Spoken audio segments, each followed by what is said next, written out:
안녕하세요.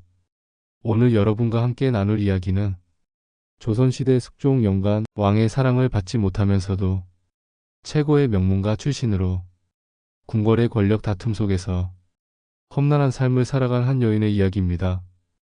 그녀의 이름은 영빈 김씨. 안동 김씨 문정공파의 대종가 출신으로 조선 역사상 가장 화려한 가문 배경을 가진 후궁이었습니다.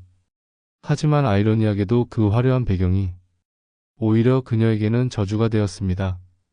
1669년 조선 제19대 왕 숙종이 즉위한 지 10년이 지난 해 한 여자아이가 안동 김씨 가문에서 태어났습니다. 이 아이가 바로 훗날 영빈 김씨가 될 인물입니다. 그녀가 태어난 집안의 위세는 정말 대단했습니다. 아버지는 성천부사를 지낸 김창국, 어머니는 전주이씨. 사남 이녀 중 둘째 딸로 태어난 그녀는 어려서부터 남다른 환경에서 자라났습니다. 가계도를 거슬러 올라가면 놀라운 인물들이 즐비합니다. 고조할아버지는 병자호란 때 척하 대신으로 이름을 떨쳤던 김상원, 할아버지 김수중은 공조참판을 지냈고 작은 할아버지들인 김수환과 김수웅은 모두 영의정에 올랐습니다. 더욱 놀라운 것은 왕실과의 인척관계입니다. 정명공주, 장렬왕후, 인선왕후, 숙희공주, 명안공주, 인경왕후, 인현왕후 등 조선 왕실의 핵심 인물들이 모두 친인척이나 가까운 사돈관계로 엮여 있었습니다. 1686년 숙종 12년 궁중에는 긴장감이 흘렀습니다. 당시 숙종은 희빈장씨를 한창 총애하고 있었습니다. 이 상황에서 당시 왕비였던 인현왕후는 위기감을 느꼈습니다. 전하 후사를 위해 후궁을 더 간택하시는 것이 어떠하겠습니까? 표면적으로는 후사를 위한 제안이었지만 실제로는 희빈장씨를 견제하기 위한 정치적 계산이었습니다. 이때 선택된 인물이 바로 영빈 김씨였습니다. 당시 17세였던 그녀는 후궁 간택을 통해 1686년 궁에 들어가게 됩니다. 그해 음력 3월 28일 그녀는 종이품 수기에 책봉되면서 노비 150명을 하사받았습니다. 영빈 김씨는 입궁한 지 불과 8개월 만에 당시 후궁들 중 최고 품계인 귀인이 되었습니다. 승진 속도만 보면 정말 파격적인 대우였습니다. 하지만 여기서 중요한 점은 품계는 올라갔지만 실제로는 숙종의 총애를 받지 못했다는 것입니다.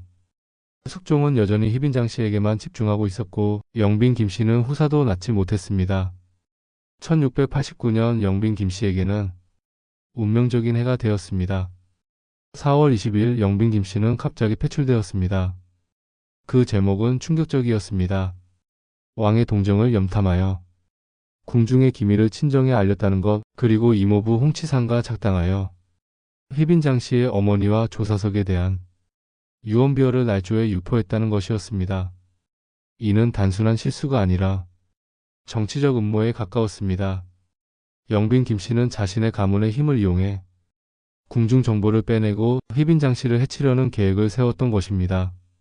하지만 이 모든 일의 배후에는 더 큰 정치적 변화가 있었습니다. 1689년은 기사왕국이 일어난 해였습니다. 서인에서 남인으로 정권이 바뀌는 시기였고 서인 노론의 대표 인물이었던 영빈 김씨는 남인 정권에게는 눈엣 가시 같은 존재였습니다. 더욱 비극적인 것은 영빈 김씨의 패출로 인해 그녀의 가족들이 연루되어 큰 화를 당했다는 점입니다. 그녀의 작은 할아버지이자 후견인이었던 전 영의정 김수환과 공범이었던 이모부 홍치상은 사형에 처해졌습니다. 1694년 갑술왕국으로 남인에서 서인으로 정권이 바뀌면서 영빈 김씨도 귀인으로 복위해 궁으로 돌아왔습니다. 5년 만의 복귀였습니다. 하지만 그녀의 복귀는 완전한 명예회복이 아니었습니다. 인현 왕후가 새롭게 왕비 책봉식을 치를 때 관례상 다른 후궁들의 품계가 올라가는 것이 일반적이었습니다. 하지만 영빈 김씨만은 특별한 이유 없이 승진해서 제외되었습니다.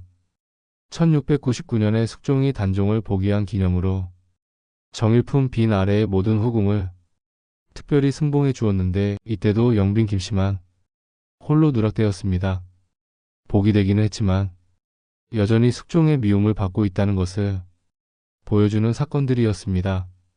1701년 8월 14일 인현 왕후가 창경궁 경춘전에서 세상을 떠났습니다. 인현 왕후는 죽기 전에 숙종에게 특별한 부탁을 했다고 합니다. 전하, 제가 죽으면 희빈장 씨를 복위시키지 마시고 영빈 김씨를 왕비로 세우시기 바랍니다. 이는 매우 의미심장한 유언이었습니다.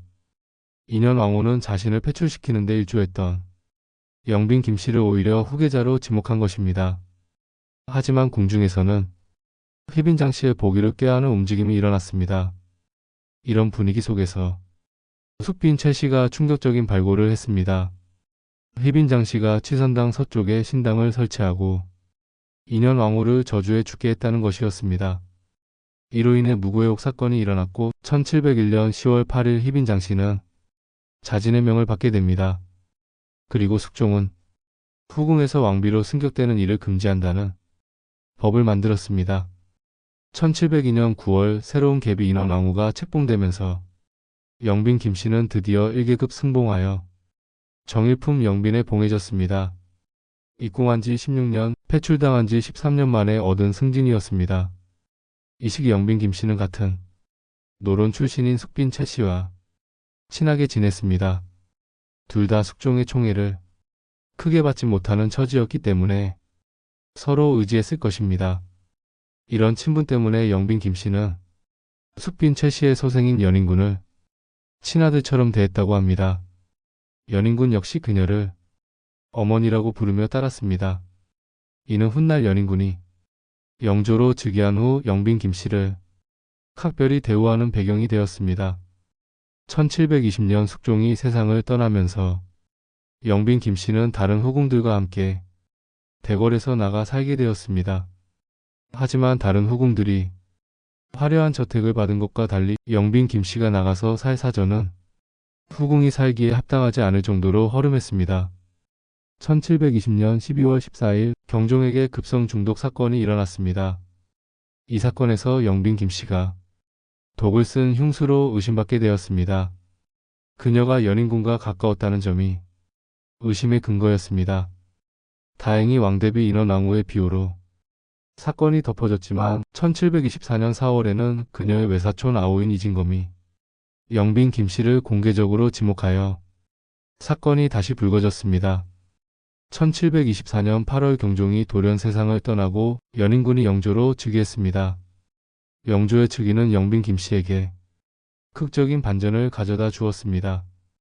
영조는 즉위 후 영빈 김씨에 대한 모든 의혹을 무혐의로 처리했습니다. 경종 독살 사건과 관련된 모든 제목이 사라진 것입니다. 영조가 영빈 김씨를 이렇게 대우한 이유는 어린 시절부터 그녀에게 받은 사랑에 대한 보답이었고 동시에 정치적 계산도 있었을 것입니다. 영빈 김씨는 노론의 명문가 출신이었고 그녀를 우대함으로써 노론 세력의 지지를 얻을 수 있었습니다. 영조가 즉위한 후 영빈 김씨에 대한 대우는 정말 각별했습니다. 영조는 그녀를 단순히 아버지의 후궁이 아니라 진정한 어머니로 여겼습니다. 영조는 영빈 김씨가 살아있는 동안 수시로 그녀의 거처를 방문했습니다. 왕이 직접 신하나 후궁을 찾아가는 것은 매우 이례적인 일이었습니다. 또한 영조는 영빈 김씨의 생활에 대해서도 세심하게 배려했습니다. 그녀의 거처가 허름하다는 것을 알고 있었던 영조는 지속적으로 수리비를 지원하고 생활에 필요한 것들을 제공했습니다. 1735년 영조 11년 영빈 김씨는 67세의 나이로 세상을 떠났습니다. 1669년에 태어나 66년간의 삶을 마감한 것입니다. 그녀의 죽음에 대한 영조의 반응은 정말 각별했습니다. 영조는 영빈 김씨의 죽음을 접하고 큰 슬픔에 빠졌습니다. 마치 친어머니를 잃은 것과 같은 반응이었습니다. 영조는 영빈 김씨의 사당을 본공했습니다. 이는 매우 파격적인 조치였습니다. 후궁의 사당을 본공하는 것은 극히 드문 일이었기 때문입니다. 1753년에는 영빈 김씨의 가까운 친족 중에서 벼슬이 없는 자를 모두 등용하라는 명을 내렸고 자신의 서녀인 화유옹주를 영빈 김씨의 봉사손으로 정했습니다. 영빈 김씨의 삶을 통해 우리는 조선 후기 정치사의 어두운 면을 엿볼 수 있습니다. 그녀는 조선 역사상 가장 화려한 가문 출신의 후궁이었지만 동시에 가장 불행한 후궁 중 하나였습니다. 그녀의 삶에서 가장 중요한 교훈은 정치적 혁명기에 개인이 얼마나 무력할 수 있는가 하는 점입니다. 영빈 김씨는 개인적으로 잘못한 것도 있었지만 근본적으로는 한국 정치라는 시스템의 희생양이었습니다.